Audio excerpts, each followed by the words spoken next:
Minha gente, esta semana o cantor Wesley Safadão anunciou uma pausa nos shows por conta de crises de ansiedade. E aí o nosso CE1, aproveitando o Setembro Amarelo, que é esse período que a gente está, que trata sobre a saúde mental, a gente acaba falando também sobre esse assunto, porque esse problema de ansiedade, ele pode acontecer com qualquer pessoa, independentemente de qual seja a sua profissão, a sua rotina. Tem que prestar atenção, é sério, hein? E atrapalha muito, né? A vida pessoal, a vida familiar, a vida amorosa, a vida profissional, no trabalho também, como lidar, né, com as coisas do seu trabalho, ao mesmo tempo tendo ansiedade. E aí, como identificar os sinais dessa ansiedade, esses sintomas? Quando procurar ajuda, a partir de que momento, onde buscar essa ajuda, né? O que é que se pode ser feito para, digamos, aliviar os sintomas ou curar totalmente essa ansiedade? O Davi César está ao lado de uma especialista e ao vivo traz para a gente, então, todas as informações. Oi, Davi, boa tarde. Boa tarde, Leal. Boa tarde, Marcelo e todo mundo que nos acompanha ao vivo. Esse caso do Wesley Safadão realmente tomou conta da mídia, gerou uma grande repercussão pela notoriedade dele, né? Um cantor de muito sucesso e que decidiu dar uma pausa, né? Um intervalo na carreira para voltar as atenções para os cuidados em saúde mental. Segundo informações divulgadas pela assessoria do cantor, as agendas, né? Os futuros compromissos dele estão cancelados devido a fortes crises de ansiedade que ele passou. Por isso ele vai passar um tempo fora, mas como a gente tem reforçado também, é um tipo de condição que não escolhe ninguém, seja por idade, seja por profissão ou por classe social, e é por isso que a gente vai reforçar novamente esse assunto, essa pauta aqui no CE1, falando sobre ansiedade, sobre outros problemas também que podem acometer as pessoas em relação à situação psicológica. Do meu lado, ao vivo, a Lorena, que é psicóloga, vai falar sobre essa situação. Primeira pergunta, Lorena, como é que a gente consegue identificar que a gente está passando por alguma situação de ansiedade, de forte estresse? Boa tarde. Boa tarde a todos.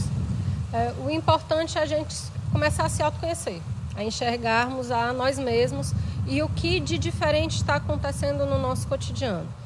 Uma das formas mais fáceis da gente identificar é: eu tive alterações no meu comportamento, eu tive modificações da minha forma de ser, seja por excesso de sonolência, a falta dele, o aumento do nosso ritmo de vida ou a diminuição dela, o aumento da vontade de se alimentar, a diminuição da vontade de se alimentar. Os extremos podem mostrar que algo de diferente está acontecendo com a gente, que a gente precisa ficar mais atento. É a variação desse comportamento e isso ir se repetindo. Lorena, uma situação de saúde mental, ela também pode gerar efeitos no corpo, uma dor no peito, uma dor na cabeça, outros sinais físicos? Pode sim, isso é muito claro. No caso da ansiedade, por exemplo, um dos sintomas mais clássicos que as pessoas trazem é a sensação de que vou ter um infarto.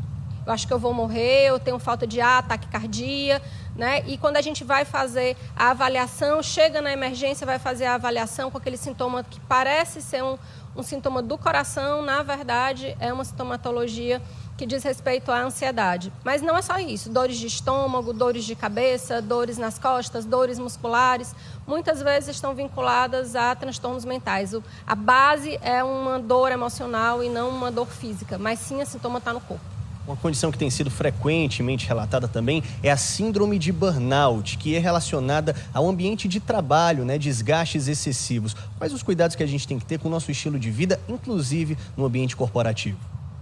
O conseguir enxergar o que está acontecendo dentro da minha empresa. Será que a minha forma de trabalho ela está me adoecendo? Como é que eu vejo isso?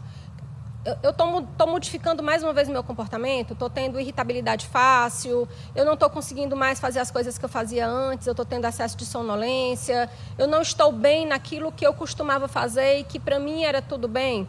Lembrar que o burnout é algo bem mais complexo, que não é só uma exaustão ou eu não estar gostando do meu trabalho. Ele realmente precisa de uma série de sintomatologias, de um estresse crônico que não foi bem sucedido, bem tratado, bem curado, e uma série de outros sintomas para que a gente possa fazer um diagnóstico de burnout, que é uma doença do trabalho, não mais uma doença mental.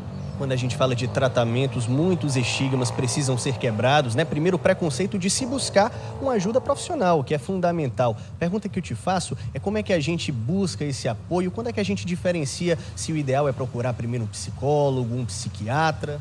Esses são os especialistas, o psicólogo e o psiquiatra, né? A dor emocional, ela é tratada pelo psicólogo corriqueiramente. Ele vai fazer um acompanhamento semanal, até quinzenal daquele paciente e vai fazer todo esse acompanhamento longitudinal terapêutico desse paciente. O médico vai fazer todo o acompanhamento medicamentoso dele. Então, muitas vezes é o psicólogo que vai dizer, olha, eu acho que você precisa também que você seja acompanhado por um médico para poder fazer o tratamento medicamentoso. E às vezes não, a pessoa procura direto o médico e ela vai encaminhar para o psicólogo. Então tem as duas vias acontecendo aí e um profissional trabalha muito em correlação com o outro. Mas a gente tem que lembrar que o acompanhamento medicamentoso ele vai ser dado pelo médico e não pelo psicólogo. É um trabalho, né, colaborativo entre essas duas partes, né? Quando a gente fala do cenário atual, você com a sua experiência, né, atuando aqui clinicamente, tem tido muito esse tipo de caso? Tem um público que é mais suscetível a ter ansiedade, pelo que mostram as estatísticas? A gente está falando de um país que é o país mais ansioso do mundo, né? Então, a possibilidade de ter ansiedade ela é muito alta em todas as pessoas.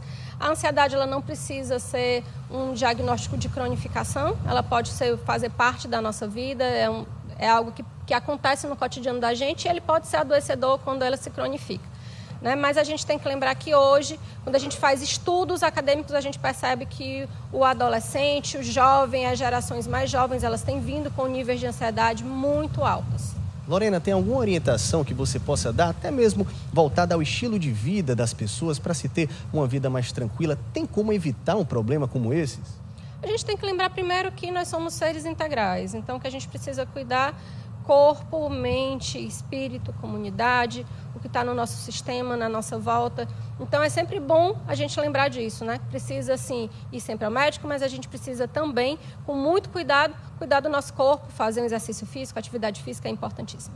Lorena, muito obrigado por todas as informações, né? A gente reforça dados da OMS, Lorena até comentou sobre isso. O Brasil é o país mais ansioso do mundo, por isso, mais do que nunca, é importante a gente ressaltar esse assunto e os dados são alarmantes, viu? Quase 1/3 de toda a população do nosso país sofre de ansiedade, de acordo com a OMS.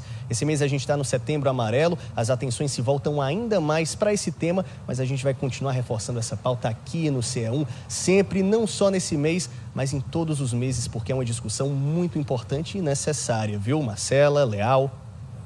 É isso. Obrigado, Davi, pelas orientações, tá? Você e a Lorena também. Boa tarde aí para todo mundo. Obrigada, Davi.